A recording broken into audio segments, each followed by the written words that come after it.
I was just trying to surprise you by cleaning your car. My name's Richard Bennett. I'm 48, been running my landscaping business in Boise for 12 years. Built it from nothing after the factory closed. I fix lawns, trim hedges, and apparently, I find things my wife wishes I hadn't. Molly looked up from her phone with that expression she got when she felt cornered. You didn't need to do that. I was going to take it to the car wash this weekend. She'd been saying that for 3 weeks, but that wasn't what bothered me. What bothered me was the small tube I'd found wedged under her passenger seat. Clear plastic with a blue cap. Personal lubricant. Water-based, warming formula. Not a brand I recognized. And definitely not something we owned. I hadn't mentioned it to her. Hadn't even brought it in the house. Just left it exactly where I found it and came inside to watch my wife lie to my face about car washes she had no intention of getting. For months, something had felt wrong. Molly worked late more often. Her phone stayed face down during dinner. She started buying expensive workout clothes but never seemed to sweat in them. When I asked about her day, she gave me the same tired responses. Fine, busy, you know how it is. I knew how it used to be. We used to talk. About everything. The business, her classes, weekend plans. Now she barely managed complete sentences unless she needed something from me. Last Tuesday, she came home at 11 p.m. claiming she'd been at a staff meeting. I called the community center the next day asking about their hours. They closed at 9 p.m. sharp. When I mentioned this to Molly, she said I must have misunderstood. Said they had a special late meeting about budget cuts. But there was something else that made my stomach twist.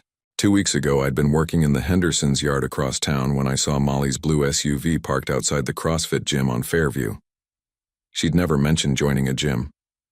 When I asked her about it that night, she looked confused and said she'd been grocery shopping at that time. I didn't push it. I never pushed anything with Molly. I'd learned over our 15 years together that she hated confrontation, but I also learned that she was a terrible liar when she was nervous. Thanks for cleaning it, she said, but her voice had that edge it got when she felt like I was watching her too closely. Found some interesting things under the seats, I said, opening the refrigerator to grab a beer. She went back to her phone without responding, but I saw her delete whatever message she'd been typing. That small tube was still out there, waiting under her passenger seat like a loaded gun. I met Molly at a barbecue in 2010. She was 25, fresh out of college with a degree in exercise science and dreams of opening her own studio. I was 33. Still working at the lumber mill, trying to save enough to start my own business. She laughed at my jokes and didn't mind that I had sawdust under my fingernails. We got married 2 years later in a small ceremony at her parents' church. Nothing fancy, but it felt right. Molly supported me when I quit the mill to start Bennett Landscaping. She worked double shifts at the gym to help cover our bills during those first lean years. When I landed my first big commercial contract, she cried with relief. For a long time, we were a team. She'd help me plan routes, answer client calls when I was on a job site. I'd drive her to work when her car was acting up, pick her up after late classes. We talked about having kids someday, maybe buying a bigger house. Normal dreams for normal people. But somewhere along the way, we started living parallel lives instead of a shared one. I blamed it on work at first. Landscaping is seasonal, and the busy months meant 14-hour days for me. Molly's schedule at the community center kept expanding too. More classes, more responsibilities, more time away from home. The changes started small. She stopped asking about my day. I stopped sharing job stories over dinner. We watched television in the same room but barely spoke. When we did talk, it felt polite, careful, like we were roommates who didn't want to upset the arrangement. Then came the new wardrobe. Expensive leggings, sports bras that cost more than my work boots. She said the community center was encouraging staff to project a professional fitness image. She started going to what she called networking events on weekends. Industry stuff, she said. Professional development. I wanted to believe her. It was easier than admitting what I was starting to suspect. But suspicion has a way of growing when you feed it with little observations.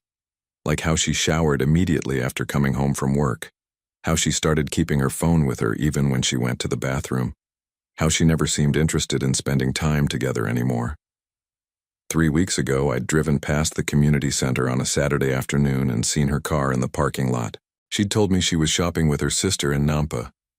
When I mentioned seeing her car, she said she'd stopped by work to pick up something she forgot. But her sister later mentioned how nice lunch in Nampa had been. Small lies, constantly shifting stories, the kind of inconsistencies that pile up until you can't ignore them anymore. And now there was that tube, physical evidence that my wife was doing things with someone else, things we hadn't done in months. I still loved my wife, but I was starting to realize I didn't know her anymore. Sunday afternoon, while Molly visited her mother, I went back to her SUV. Told myself I was just finishing the detail job. But really, I needed to see that tube again. Needed to confirm I hadn't imagined it. It was still there, wedged under the passenger seat exactly where I'd found it. I pulled it out and sat in the driver's seat, turning it over in my hands. The label was clear: personal lubricant, warming formula, extra long lasting. Not something you buy by accident, not something you keep in your car unless you're planning to use it. Molly and I hadn't been intimate in 4 months. She was always too tired, too stressed, or not feeling well. I'd stopped trying to initiate anything because the rejection hurt too much. She'd made me feel like I was pestering her, like physical intimacy was just another chore she didn't have energy for. But apparently, she had energy for someone else. I didn't get angry. That surprised me. I expected to feel rage, betrayal, the hot rush of 15 years crashing down. Instead, I felt calm, unnaturally calm. Like a switch had been flipped and suddenly everything made perfect sense. The late nights, the new clothes, the constant phone checking, the lies about where she'd been and who she'd been with.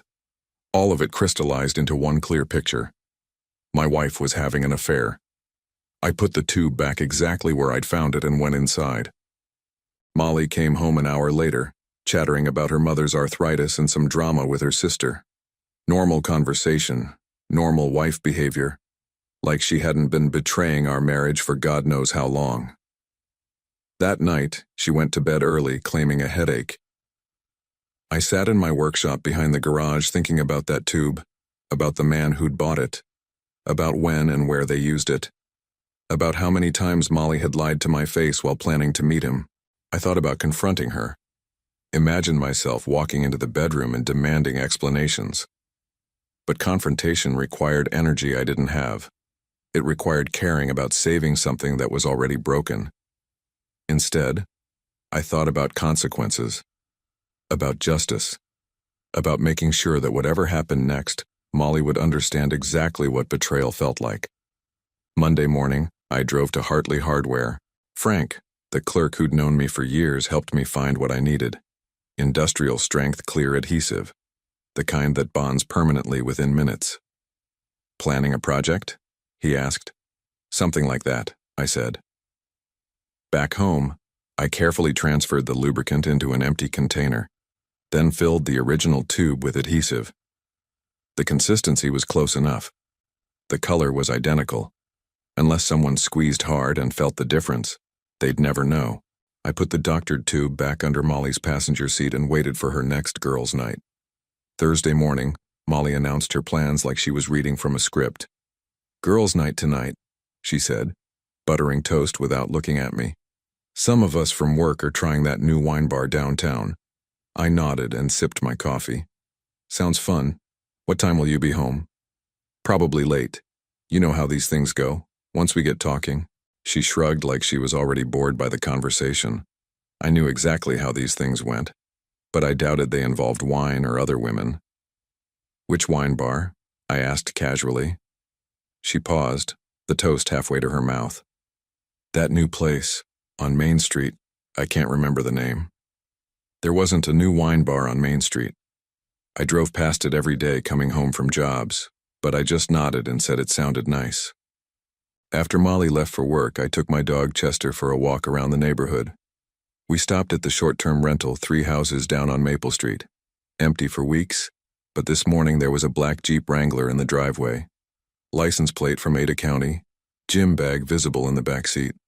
Chester sniffed around the driveway while I pretended to check my phone. Through the living room window, I could see someone moving around inside. Male, tall, muscular build. Definitely not one of Molly's girlfriends. Thursday evening arrived with the predictability of a well-rehearsed lie. Molly spent an hour getting ready for her girls' night. Full makeup, the expensive perfume she usually saved for special occasions, the new black jeans that fit her like they'd been tailored. She even did her hair in loose curls, the way she used to for our anniversary dinners. "Have fun," I said from the couch as she headed for the door. "Don't wait up," she called back. I didn't. But I did take Chester for another walk at 9 p.m. We happened to pass the rental house just as Molly's blue SUV pulled into the driveway next to the black Jeep. I watched from behind the Hendersons' fence as she hurried to the front door. No wine glasses, no other women. Just my wife sneaking into a house to meet someone who wasn't her husband. Chester and I finished our loop and went home. I gave him a treat, settled in with a beer, and waited. At 9:37 p.m., I heard it. A scream, high-pitched, panicked, coming from the direction of Maple Street, then male shouting, then more screaming. I walked to my front window and looked out. Lights were coming on in houses up and down the street. The Johnsons' porch light flicked on. Across the street, old Mr. Garrett stepped onto his driveway in his bathrobe. The screaming continued. Now there were two voices, both in distress, shouting what sounded like instructions at each other. "Pull!" "I can't. Stop moving." "It's not working," Chester whined and pressed against my legs. I scratched behind his ears and told him everything was fine. Mrs. Henderson from next door appeared at her window, then stepped outside. "Richard, do you hear that? Should we call someone?" "Sounds like someone's having a rough night," I said. By 9:45, she was dialing 911. I could hear her through our shared wall. "There's some kind of emergency on Maple Street, people screaming. We don't know what's happening, but it sounds serious." Within minutes, I heard sirens. First the fire truck, then an ambulance. Red and blue lights painted the houses in flashing colors. Neighbors gathered on porches and driveways, drawn by the chaos. I stayed inside with Chester, occasionally glancing out the window to watch the emergency vehicles pile up on Maple Street. The screaming had stopped, but I could hear voices shouting instructions. Professional voices. Paramedics trying to solve a problem they'd probably never encountered before. Friday morning, I woke to my phone buzzing with text messages. The first was from my neighbor Dave. "Dude, did you hear about the ambulance last night? Craziest thing I've ever seen." The second was from the community center. "This is an automated message. Due to a staffing emergency, all Friday fitness classes with Molly Bennett are canceled. We apologize for the inconvenience." The third was from Molly. "Had an accident last night. At the hospital. We'll explain later." I made coffee and walked Chester, taking the route past Maple Street. The rental house was quiet now, but there were strange stains on the driveway where both vehicles had been parked. Light-colored, roughly circular, like someone had spilled something thick and tried to clean it up. Mrs. Patterson was in her garden, practically vibrating with gossip. "Most ridiculous thing I've ever seen," she said, shaking her head. "Fire department had to come out around 10 p.m. Two people stuck together somehow. Paramedics couldn't separate them without special equipment." "Stuck together?" I asked, trying to sound surprised. "That's what my grandson said. He was walking his girlfriend home and saw the whole thing. Two people on a stretcher, covered in towels, still attached. The paramedics were trying not to laugh, but you could tell they'd never seen anything like it." She leaned closer, lowering her voice. "The boy took a video on his phone, already posted it online. Something about stuck lovers and industrial accident. It's getting shared all over social media." "Any idea what happened?"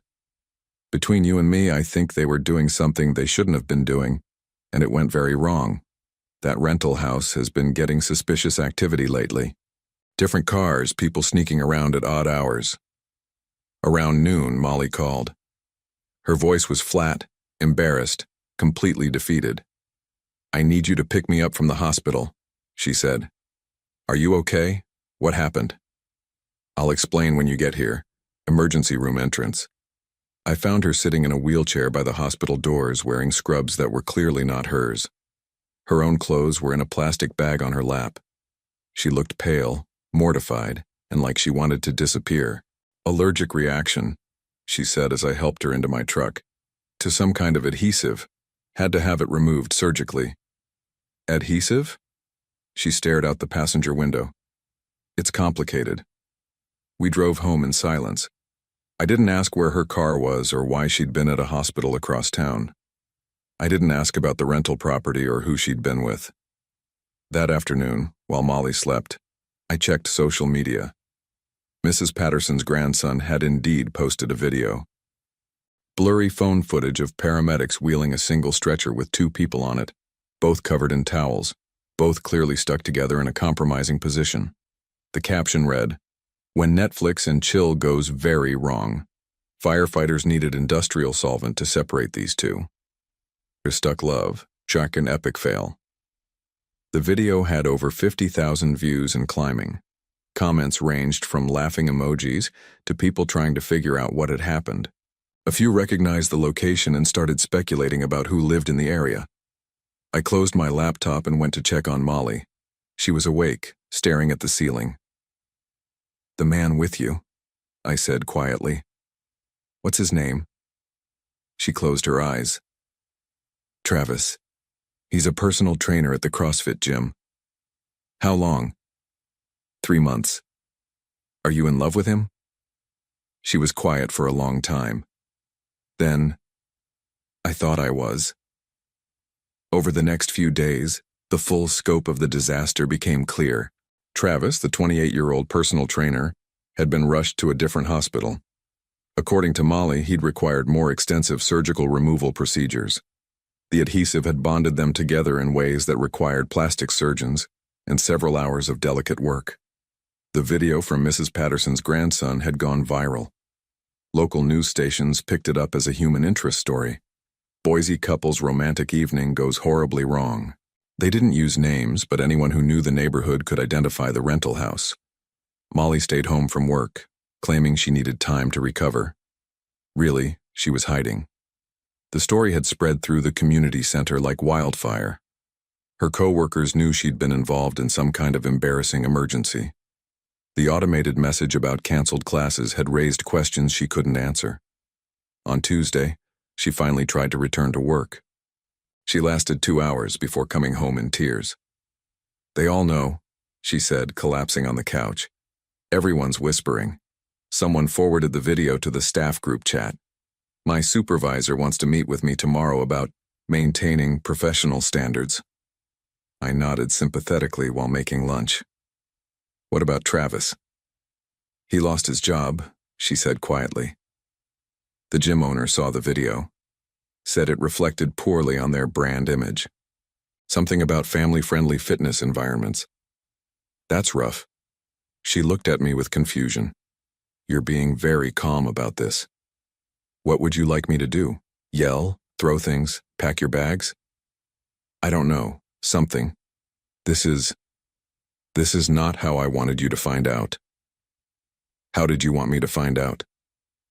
She had no answer for that. Wednesday brought more consequences. The video had been shared in local Facebook groups, neighborhood forums, and community pages. Someone had identified Travis from his gym's website before it was taken down. His full name was now attached to the story. Molly's identity remained somewhat protected, but anyone who knew us could piece it together. Thursday afternoon, Molly's supervisor called with the decision: immediate termination. Not for the affair officially, but for bringing unwanted negative attention to the community center. The video had been shared by parents whose children attended programs there. They were concerned about staff conduct and moral standards. Travis faced his own reckoning. The video had been shared in CrossFit communities across the state. His certification was under review. The gym where he'd worked had posted a statement distancing themselves from his personal conduct. His professional reputation was destroyed. Friday evening, Molly sat at our kitchen table with paperwork spread in front of her. Divorce papers, unemployment forms, apartment listings she'd printed from the internet. "I know you'll never forgive me," she said without looking up. "I don't expect you to." But I need you to know that what happened, it wasn't supposed to go like this. How was it supposed to go? I was going to tell you about Travis, about wanting something different. I didn't know how. So you were going to keep lying until you figured it out? She finally looked at me. Yes, and I know how terrible that sounds. I sat down across from her. The lubricant in your car, how long had that been there? 2 months, maybe longer. Travis said it was better to keep supplies in both vehicles. More spontaneous. Spontaneous, I repeated. Richard, I know I destroyed everything. I know I hurt you. But that night, what happened to us? It was like some kind of cosmic punishment, the most humiliating experience of my life. I poured myself a beer and considered telling her the truth, about the industrial adhesive, about swapping the contents, about watching from my window while karma worked its magic. Instead, I said, sometimes life has a way of making sure people get exactly what they deserve. The divorce was finalized 3 months later. Molly moved in with her sister temporarily, since Travis had disappeared entirely after the incident. He'd left Boise, deleted his social media accounts, and changed his phone number. The viral video had followed him everywhere, making it impossible to find work in the fitness industry. The community center hired a new fitness instructor and quietly implemented new policies about staff conduct. Molly's replacement was a married mother of 3 with an impeccable reputation and no social media presence. Molly found part-time work at a chain gym across town, teaching early morning classes to senior citizens. The pay was half what she'd made before, and the hours meant she had to wake up at 5 a.m. She moved into a small apartment near the freeway, the kind of place with thin walls and a broken air conditioner.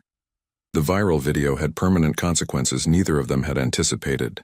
Travis's CrossFit certification was permanently revoked after the review board determined his conduct reflected poorly on the organization. He was banned from teaching at any certified facility. His dream of opening his own gym died with his reputation. For Molly, the social humiliation was ongoing. Boise was small enough that people remembered. She couldn't go to the grocery store without whispered conversations and pointed stares. The story had become local legend. The fitness instructor and personal trainer who got stuck together during an affair. 6 months after our divorce, I heard through mutual friends that Molly was seeing a therapist and working through what she called her poor decision-making patterns. Travis had moved back to California to live with his parents while he figured out a new career path. The last anyone heard, he was considering going back to school. A year later, I was working in the Hendersons' yard when Mrs. Patterson stopped by with her usual neighborhood updates. The rental house on Maple Street had been sold to a young family with 2 kids. The new owners had no idea about its notorious history. "Whatever happened to that fitness instructor who used to live in your house?" she asked while I trimmed her hedge. "Molly moved to Portland," I said. "Fresh start." It was true. She'd taken a job at a yoga studio there, teaching classes to people who'd never heard of the viral video. She'd sent me a text 6 months ago saying she was doing better, seeing someone new, and working on rebuilding her life. I wished her well, I really did. Marriage is complicated and people make mistakes. But actions have consequences, and sometimes those consequences last longer than the actions themselves. My business had grown significantly during the divorce proceedings. Word of mouth in a small community works both ways. While Molly faced social consequences for her choices, I'd gained sympathy and new clients who appreciated a man who handled his problems with dignity. I'd started dating again recently. Nothing serious, just dinner with a divorced teacher named Catherine who lived across town. She had 2 teenage kids and a straightforward way of talking about relationships that I appreciated. No games, no hidden phones, no mysterious late nights. Chester had adjusted well to being the only constant in my life. He was getting older but still enjoyed our evening walks through the neighborhood. We avoided Maple Street out of habit, but the memories had faded into something manageable. Some evenings, I'd sit in my workshop and think about that small tube of industrial adhesive, about the moment I'd made the decision to swap it, about how one choice can change everything. Travis never recovered professionally from the incident. The viral video followed him to every job interview, every attempt at rebuilding his fitness career. He eventually gave up on the industry entirely and became a night shift security guard in Sacramento. His social media profiles remained deleted, and he'd learned to live without the validation of online followers. Molly's consequences were more gradual, but equally lasting. The community center incident had destroyed her reputation in Boise's fitness community. Even in Portland, she'd had to explain employment gaps and why she'd left her previous position. She worked part-time hours and lived in a studio apartment, paying the price for choices that had seemed exciting in the moment. The viral video continued to circulate periodically, resurfacing whenever someone shared it in embarrassing video compilations. Both of them had learned to live with the knowledge that their most humiliating moment was permanently preserved on the internet. Sometimes the best revenge is simply letting people face the natural consequences of their own choices.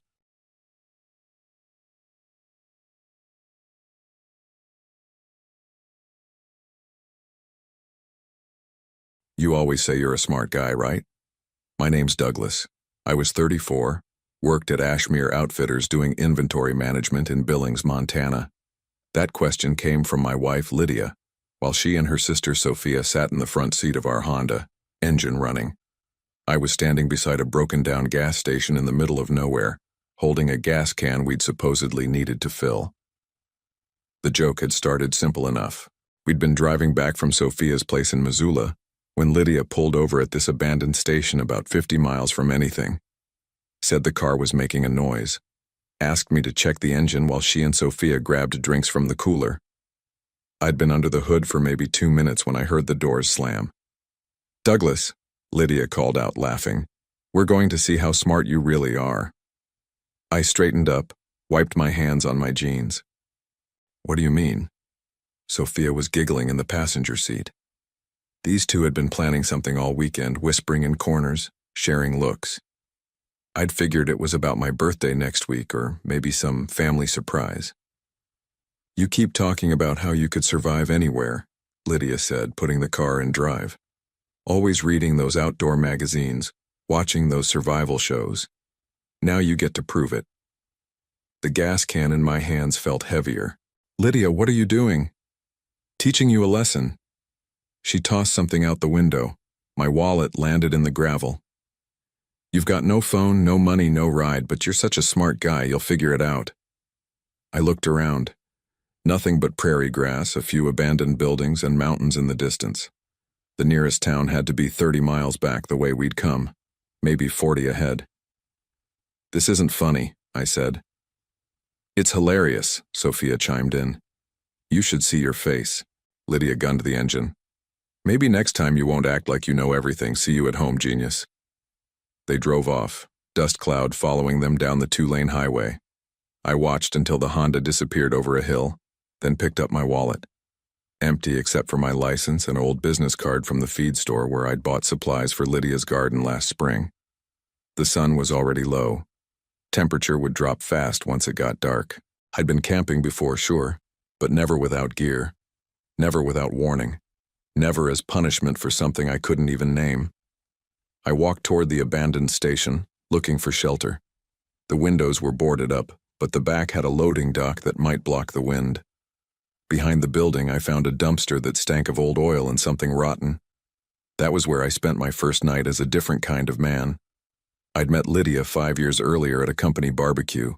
She worked for the county assessor's office, had this way of making everything sound like common sense. I was drawn to that certainty, especially after my dad died and left me feeling lost about what came next. We married after a year of dating. She moved into my rental house on the south side of Billings, and for a while things felt solid. She made decent money. I brought home a steady paycheck from the outfitter's store. Nothing fancy, but we weren't struggling. The problems started small. Comments about my job, mostly. How I was wasting my potential doing inventory instead of something more ambitious. When I'd mention ideas about maybe starting a business or learning a trade, she'd get that look, like I was being unrealistic. "You're not a business owner, Douglas," she'd say. "You're good at following instructions. Stick to what you know." Sophia encouraged it. She'd moved back to Montana after her divorce, landed a job at a marketing firm in Missoula, always had stories about successful people she'd met, important clients, big opportunities. made Lydia feel like she was settling by being married to someone who worked retail. The survival stuff had started as a hobby. I'd grown up hunting with my dad, knew enough about the outdoors to be comfortable. After he passed, I kept reading about bushcraft, watching videos about living off the land, not because I planned to disappear into the wilderness, but because it connected me to something real. Lydia hated it, said I was playing pretend instead of focusing on my career. When I'd suggest we go camping, she'd roll her eyes. When I'd mention something I'd learned about tracking or fire starting, she'd change the subject. Looking back, I should have seen the warning signs. How she'd stopped asking about my day at work. How she'd started spending more time with Sophia, coming home with stories about how successful people lived. How she'd begun talking about me in the third person when we were with other people, like I wasn't there. Douglas thinks he's some kind of mountain man, she'd tell her friends, laughing. Lives in a fantasy world. The truth was simpler. I'd been trying to impress someone who didn't want to be impressed by me. I'd been seeking approval from someone who'd already decided I wasn't worth respecting. And somewhere along the way, I'd started believing her version of who I was. But sitting behind that dumpster, listening to coyotes call across the empty prairie, I realized something. Maybe Lydia was right about one thing. I was going to find out exactly how smart I really was. Just not the way she'd expected. I woke up stiff and cold, back pressed against the concrete loading dock. The sun was just coming up over the mountains, and I could hear cattle lowing somewhere in the distance. My mouth tasted like dust and regret. First thing I did was inventory. Wallet with my license, car keys that were useless now, the clothes on my back, a book of matches I'd forgotten in my jacket pocket from some restaurant. Not much, but it was something. The nearest ranch was maybe 2 miles north, based on the sound of those cattle. I started walking. The rancher's name was Clayton Phillips. He was feeding horses in a corral when I came up his drive, looking like I'd slept rough, which I had. "You broken down somewhere?" he asked, not unfriendly but cautious. I told him the truth. Most of it anyway.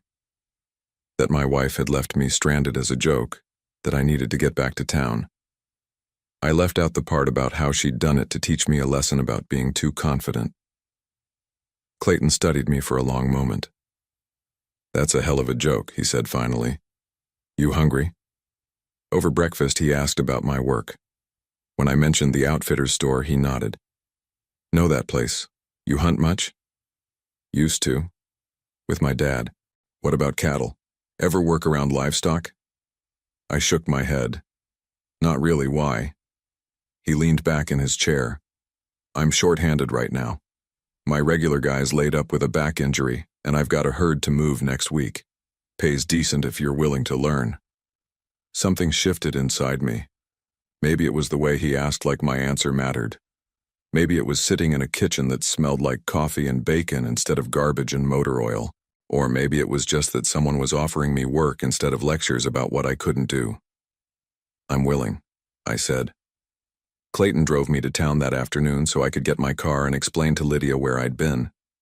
She was watching television when I walked in, didn't even look up. "How was your adventure, genius?" she asked.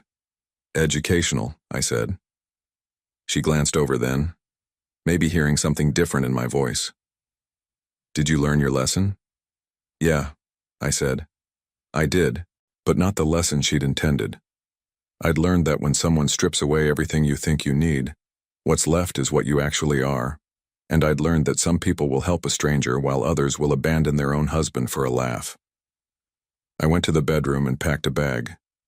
Told Lydia I was taking that ranch job, that I'd be staying in Clayton's bunkhouse for a while. "You're running away," she said. "No," I replied. "I'm running toward something." I called in sick to the outfitter's store the next morning and drove back to Clayton's ranch. He had me working cattle by sunrise, teaching me to read their behavior, how to move them without spooking them. It was harder than I'd expected, but satisfying in a way inventory management had never been. After 3 days, Lydia called. "When are you coming home? People are asking questions." "What kind of questions?" "About where you are. About us. Sophia thinks you're having some kind of breakdown. I watched Clayton's border collie work a stubborn heifer toward the gate. The dog knew exactly what to do, moved with purpose and intelligence.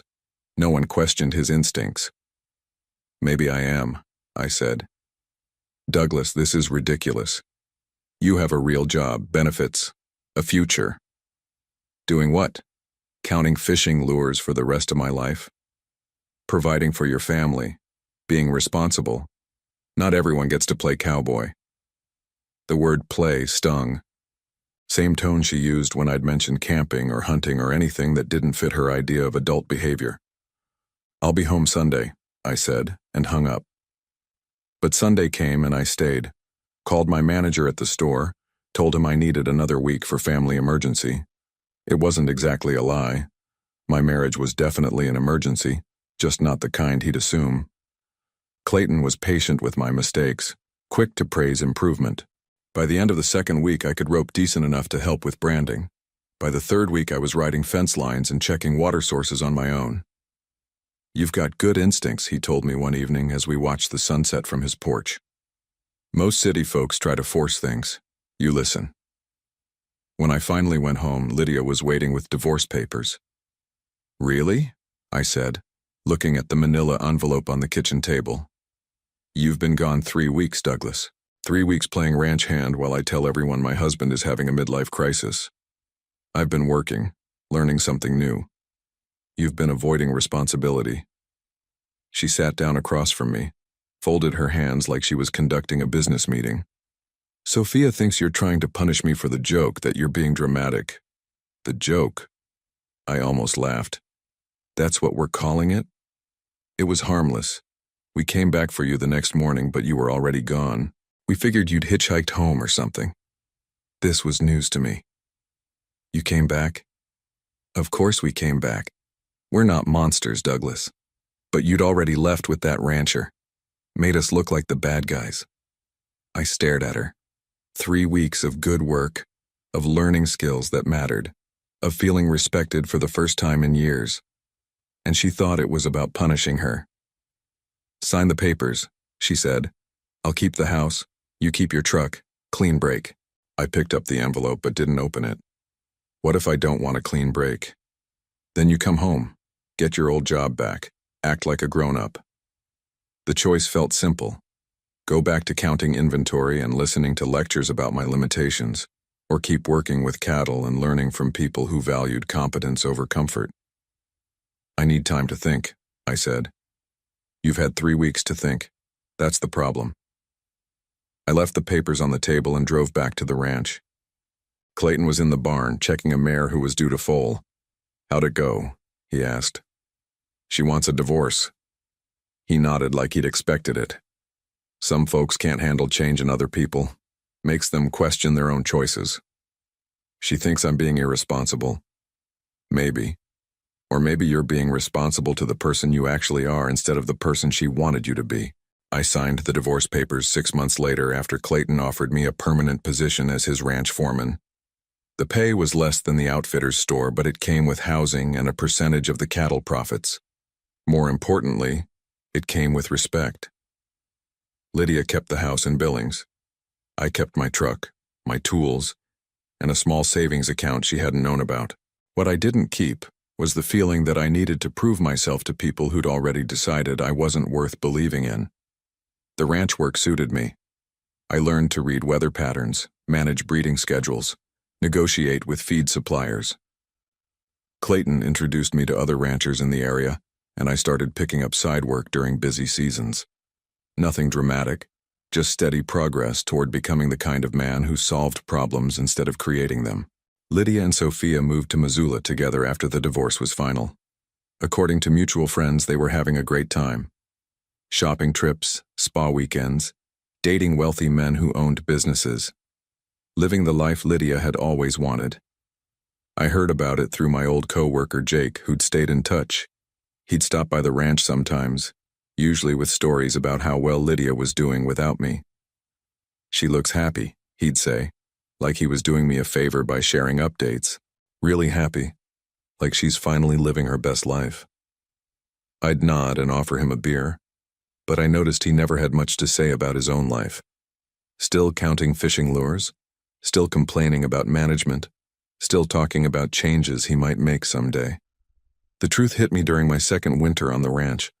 I was fixing fence in a snowstorm, hands numb despite my gloves, when I realized I hadn't thought about Lydia in weeks, not missed her, not felt angry about the divorce, not wondered what she was doing.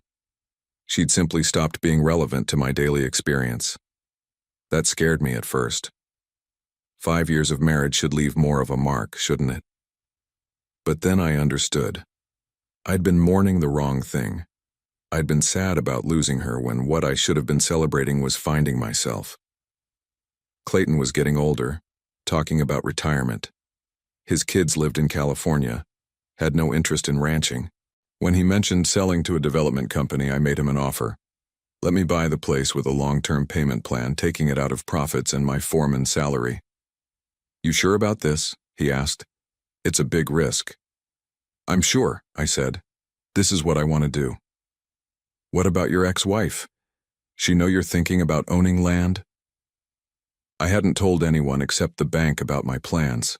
It wasn't a secret exactly, but it felt important to keep it quiet until everything was finalized. Like speaking the dream out loud might jinx it. She doesn't need to know, I said. We don't talk anymore. Clayton nodded. Probably for the best. Some people can't handle seeing others succeed, especially when they figured you for a failure. The paperwork took 3 months to complete.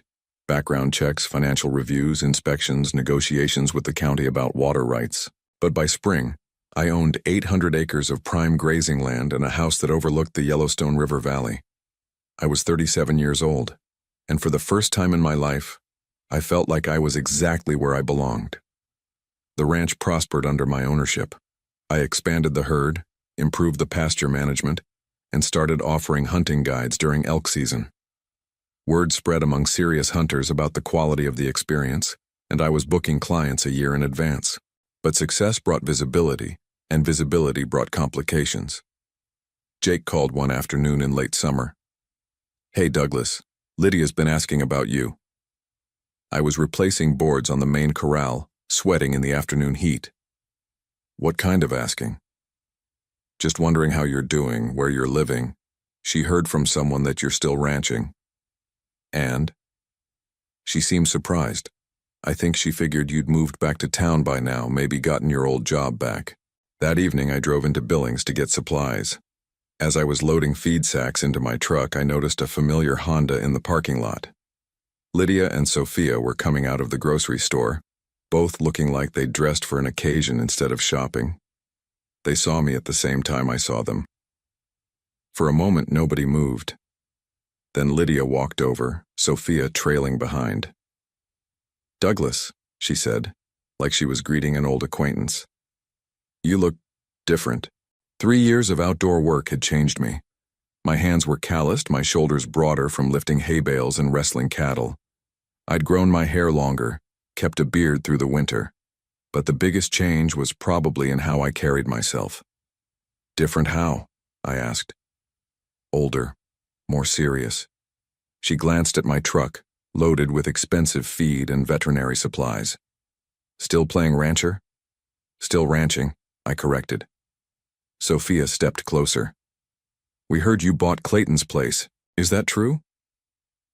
Word travels fast in Montana, especially news about someone making a significant purchase when most people figured them for a failure. It's true, I said. How? Lydia's voice had an edge now. How could you afford to buy a ranch? Hard work, good decisions, little bit of luck. She stared at me like I was speaking a foreign language. You worked retail, Douglas. You counted fishing lures. People like us don't just become ranch owners. People like us?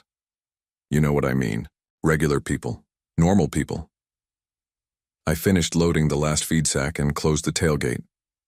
Maybe you're right. Maybe normal people don't become ranch owners. So, what are you saying? That you're special now? I'm saying maybe I was never as normal as you thought. Sophia laughed, but it sounded forced. Come on, Douglas, this whole thing is just an extended reaction to our joke. You're trying to prove some point about being independent. What joke was that? You know, the gas station thing. When we left you to figure things out on your own. You mean when you abandoned me in the middle of nowhere without money or transportation? It was supposed to be funny, Lydia said. We came back the next morning, but you were gone. We figured you'd learned your lesson and went home. I looked at them both, these two women who'd thought it would be hilarious to strand me as punishment for having confidence in myself. They still thought it was funny, still thought the whole thing was about teaching me humility. I did learn a lesson, I said, just not the one you intended. I got in my truck and drove away, leaving them standing in the parking lot. In my rearview mirror, I could see them talking, probably trying to figure out how the man they'd left behind a dumpster had ended up owning 800 acres while they were buying groceries with coupons. The plan was already forming in my mind. I heard through Jake that Lydia and Sophia had moved back to Billings. Apparently, the Missoula adventure hadn't worked out as planned.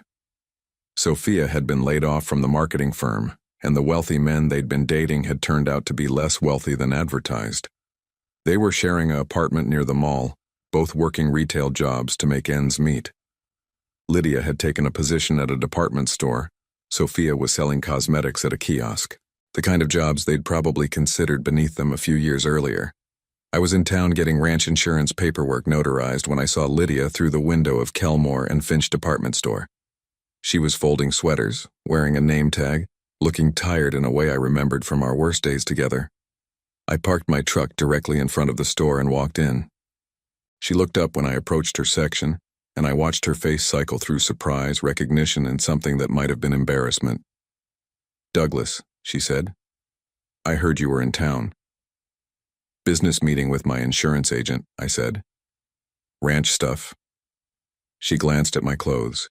Clean jeans, good boots, the kind of jacket that cost real money. "You look prosperous." "Ranch is doing well, expanded the herd last spring, added some new pasture land. Keeping busy." "That's good for you." I picked up one of the sweaters she'd been folding. Nice quality, but overpriced for what it was. "Remember what you said that day at the gas station about finding out how smart I really was?" Her hand stilled on the clothing rack. "Douglas, I don't think we need to." "You were right," I continued. "I did find out. Turns out I'm smart enough to turn abandonment into opportunity. Smart enough to learn from people who see potential instead of limitations. Smart enough to build something real instead of just talking about it." She looked around the store, checking to see if anyone was listening. "You're making a scene. I'm stating facts. You thought stranding me would teach me humility. Instead, it taught me independence. You thought it would show me my limitations. Instead, it showed me yours." I walked out of the store without buying anything, got in my truck, and drove home to my ranch. That evening, I sat on my porch with a beer and watched the sun set over land that belonged to me. Lydia never contacted me after that encounter. According to Jake, she and Sophia eventually moved to Great Falls, chasing another opportunity that probably wouldn't pan out either.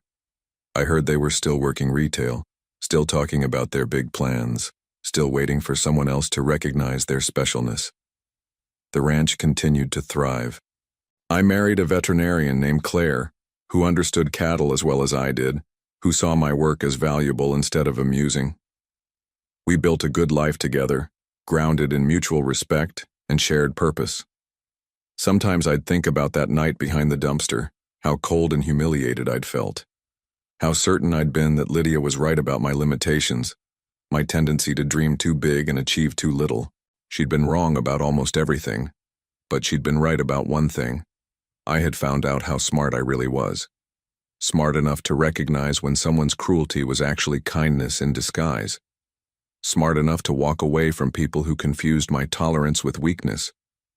Lydia and Sophia faced the long-term consequences of their cruel prank when it became clear that their victim had used their abandonment as motivation to build the successful, independent life they'd always claimed was impossible for someone like him. Their mockery became the catalyst for his transformation from underemployed husband to prosperous ranch owner, while their own lives stagnated in the retail jobs they'd once considered beneath them. The joke they'd thought so clever had eliminated their access to the stability and growth they'd carelessly thrown away, leaving them to watch from a distance as Douglas achieved the kind of success they'd never believed he was capable of reaching. Sometimes the cruelest gift someone can give you is showing you exactly how little they think of you, because once you stop trying to prove them wrong, you're free to prove yourself right.